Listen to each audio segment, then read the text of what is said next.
Jornalismo e jornalistas. Histórias de vida sob a perspectiva de quem geralmente as conta. Ela é egressa do curso de jornalismo da UFN, é mestre e doutora em comunicação e hoje oficial técnica jornalista do Exército Brasileiro. Recebemos de Papo.com, Adriana Garcia. Seja bem-vinda, Adriana. Muito obrigada, agradeço o convite. Então, tu já percorreu os nossos corredores da instituição da UFN e eu queria entender de ti quais são os aprendizados que você tirou daquela época como universitária. Bom, retornando hoje aqui depois de 20 anos, né, que eu comecei a circular aqui nesses corredores, vieram algumas lembranças, né, e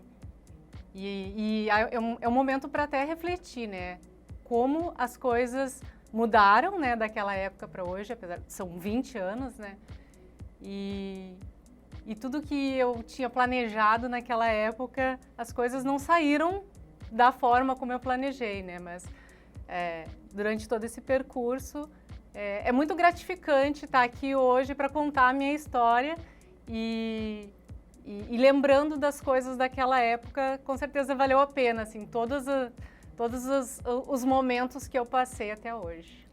E qual área que tu pretendia seguir na época da graduação e se tu está fazendo isso atualmente?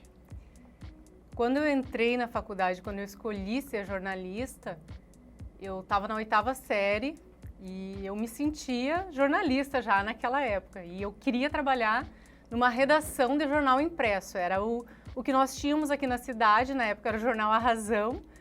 E logo durante a faculdade foi inaugurado o jornal Diário de Santa Maria, do Grupo RBS na época. Então, o meu sonho era trabalhar numa redação de jornal impresso. Quando eu entrei na faculdade, eu fui conhecendo as outras áreas do jornalismo, né, fui me interessando por pesquisa, né, trabalhei com iniciação científica logo no início da faculdade. Então, as coisas foram se modificando de uma forma assim que realmente eu cheguei a trabalhar em redação de jornal impresso, digital, né? Mas as coisas saíram totalmente do meu planejado, como eu falei, né? Hoje eu trabalho com comunicação pública, não atuo mais na área audiovisual, gerenciamento de redes sociais, que na época nem existia ainda, né? E existia, mas ainda não era, né, com essa força que é hoje.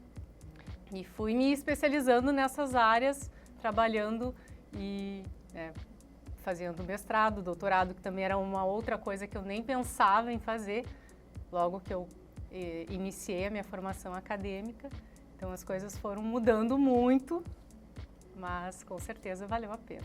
Em relação ao teu mestrado, tu decidiu fazer ele logo que tu esteve formada aqui na faculdade e tu fez sobre o Observatório da Imprensa, né, que é um blog muito conhecido dentro do mundo jornalístico e as suas mudanças. Hoje em dia, com o uso das tecnologias, como é que você enxerga essas mudanças dentro do processo jornalístico? Bom, na época que eu fiz o meu projeto de pesquisa para o mestrado, eu tinha esse anseio para análise crítica da mídia. Era uma coisa que me instigava muito, então eu queria trabalhar como que eram analisadas as notícias. E aí foi que eu entrei numa linha de pesquisa que também na época era muito nova, né? Era um desafio, a mediatização em processos sociais, e era só lá na Unicinos que tinha. E então eu me fiz esse desafio. Eu quero fazer um mestrado nessa linha de pesquisa sobre este tema, porque era uma coisa que me instigava muito. E eu era sempre, quando eu produzia ou quando eu lia as notícias, assistia as notícias, eu sempre tinha esse olhar muito crítico. E naquela época era tudo muito recente, tinha um site, né, com um início de interação ali com comentários, mas eram comentários muito produtivos, porque eram comentários geralmente de pessoas, né, que tinham um senso crítico mais elevado, acadêmicos, os artigos eram de especialistas, né, então era um conteúdo muito elaborado. E para mim aquilo ali era o que me ajudava a minha formação como jornalista, né? Tendo esse senso crítico, entendendo como os outros jornalistas e especialistas acadêmicos viam a produção de notícias no Brasil e no mundo, né? Já que ali nós tínhamos notícias mundiais. Então, para mim era um desafio para melhorar o meu senso crítico como jornalista. Recém-formada, né? Foi logo em seguida. Em 2010 eu entrei no mestrado, eu terminei a minha faculdade em 2008 e fiquei 1 ano trabalhando no mercado já. E em seguida já entrei no mestrado porque eu sempre tive essa vontade de aprender mais e de me aperfeiçoar, né? Então, a crítica de mídia para mim era um grande desafio. E após o mestrado, você foi repórter especial do Diário de Santa Maria e também teve uma experiência dentro de uma agência de comunicação. São formas diferentes de se fazer jornalismo? Com certeza absoluta. Eu fiz a minha experiência dentro do grupo diário, do jornal Diário de Santa Maria, foi ainda tentando conciliar com o mestrado. Eu tinha já feito 1 ano das disciplinas obrigatórias em São Leopoldo, na Unicinos, e voltei para Santa Maria e ia periodicamente para São Leopoldo para fazer algumas aulas. E lá no diário, dentro da redação, eu tinha ainda aquele ideal da função social do jornalismo, né, de mudar a vida das pessoas. Eu queria escrever matérias que fizessem, que significassem todo esse ideal do jornalismo que eu entrei mesmo na faculdade para ser. E aí, chegando na redação, eu tive algumas frustrações, posso dizer assim, né, que eu idealizei, talvez o problema tenha sido eu ter idealizado, né, de uma forma que não era tão a realidade. E aí eu pensei, não, preciso estudar mais, vou terminar o meu mestrado, aí me dediquei mais ao mestrado e fui trabalhar numa agência de comunicação integrada, trabalhando com mais comunicação, produção de conteúdo editorial, né? Eram clientes que pagavam, né, para a agência, então era uma outra forma de trabalho, uma outra visão. A gente está produzindo a partir do que o cliente quer que a gente faça, né? Então tem também as nossas frustrações, né? Principalmente para o pessoal do jornalismo, né? O pessoal que é da publicidade tem mais esse viés de venda, de marketing, né? E o jornalismo, comigo, que tinha essa perspectiva mais de função social do jornalismo, foi muito desafiador.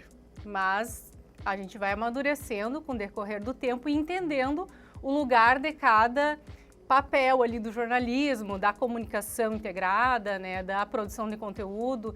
Então, o objetivo da comunicação, a gente tem que se colocar sempre nesse lugar, né? Quem é que está ouvindo e quem está querendo comunicar, né? Então, amadurecendo, né, na profissão, a gente vai aceitando essas diferenças da comunicação e trabalhando melhor e vivendo melhor, né, e desempenhando a nossa função de uma forma mais saudável, né, e realizada, porque em qualquer lugar que a gente estiver, se a gente ter essa consciência, seja informação comercial ou uma informação mais de cunho social, a gente vai se sentir realizado porque a gente sabe o que a gente está fazendo ali naquele lugar e para quem que a gente está comunicando, né, qual o objetivo daquele trabalho que a gente está fazendo. Sim, e falando dessa parte de jornalismo social, em 2016, tu iniciou o teu doutorado e o teu tema foi sobre a guerra na Síria. O que te levou a escolher esse tema? Bom, passados, então, alguns anos trabalhando com agência de comunicação, com publicidade, com produção de audiovisual, com clientes, eu continuava ainda com vontade de aprender mais e me desafiei a fazer o doutorado, porque uma coisa que o meu objetivo de vida ainda é ser professora. Então, o doutorado vai me possibilitar isso, né? Então, eu resolvi fazer o doutorado e antes de entrar no doutorado na UFSM, eu tinha que me inserir em alguma linha de pesquisa, em alguma temática de pesquisa. Então, eu procurei um grupo de pesquisa de comunicação e política, e ali tinham várias temáticas, e eu escolhi a temática dos refugiados. Na verdade, a minha temática foi o uso de imagens de crianças pela imprensa mundial sobre a guerra na Síria. Então, eu estudei as estratégias de comunicação da imprensa mundial para essa temática dos refugiados, que no caso estavam em guerra, né, e a maioria eram refugiados. Então, trabalhei essa temática dos refugiados, trabalhei mais o apelo, as estratégias emocionais dentro da minha linha de pesquisa. Então, foram coisas que foram levando para esta temática, não foi uma escolha direta, sabe? A construção, ela vai se fazendo ali, na medida que a gente vai lendo os autores, vai discutindo em sala de aula, né, com o próprio orientador, ele vai dando os caminhos. Então, assim, foi uma construção que chegou nessa temática, mas, em princípio, eu não iria estudar isso, eu iria estudar política pura mesmo, eu ia estudar... eu lembro que quando eu entrei, era alguma coisa do governo Dilma. Na época, deu toda uma reviravolta política e eu mudei a temática para refugiados sírios, então, crianças refugiadas sírias. Então, foi uma mudança, como tudo na vida, na minha vida, as coisas vão mudando totalmente do que eu planejo, mas eu sempre vou confiante, né, na minha intuição e na minha fé que as coisas vão dando certo. E o desafio é esse, sabe? É aceitar essas mudanças e se adaptar a elas. E a temática das crianças foi muito pesada, foi muito, para mim, assim, uma época do doutorado, assim, eu resolvi mudar um pouco o aspecto da minha... Aí eu fui para políticas da compaixão, outros assuntos, porque o tema, as imagens das crianças, da guerra, é muito pesado para um pesquisador ficar ali debruçado 4 anos analisando aquilo. Então, assim, é um desafio que a gente tem que ter um jogo de cintura para não desistir, né, para evoluir, para crescer, para amadurecer, para progredir na carreira. E por falar em mudanças, hoje tu atua no Exército Brasileiro e eu queria entender como que se faz o processo jornalístico quando se fala sobre crise de imagens dentro do Exército. Bom, o Exército Brasileiro foi uma oportunidade que surgiu, assim, que eu não estava esperando também, como, né, é natural na minha vida. Estava terminando o doutorado ali, já qualificando, e surgiu essa seleção. Eu me inscrevi porque eu estava já quase saindo do doutorado e eu precisava passar num concurso, fazer uma seleção, né, para dar aula também, que é o meu objetivo, ainda continua sendo, só foi um pouquinho adiado. E então, naquela época, surgiu essa oportunidade, eu fiquei bem colocada, ali fiquei em primeiro lugar e fui convocada. Eu não sabia muito bem como é que eram as coisas dentro do Exército, porque o jornalista, o especialista em comunicação social, o jornalismo no Exército é recente. Os oficiais técnicos, no meu caso temporária, né, que eu tenho 8 anos de atuação, eu vou poder ficar 8 anos no Exército. Então, 2028, termina o meu tempo e eu entro para a reserva, não remunerada.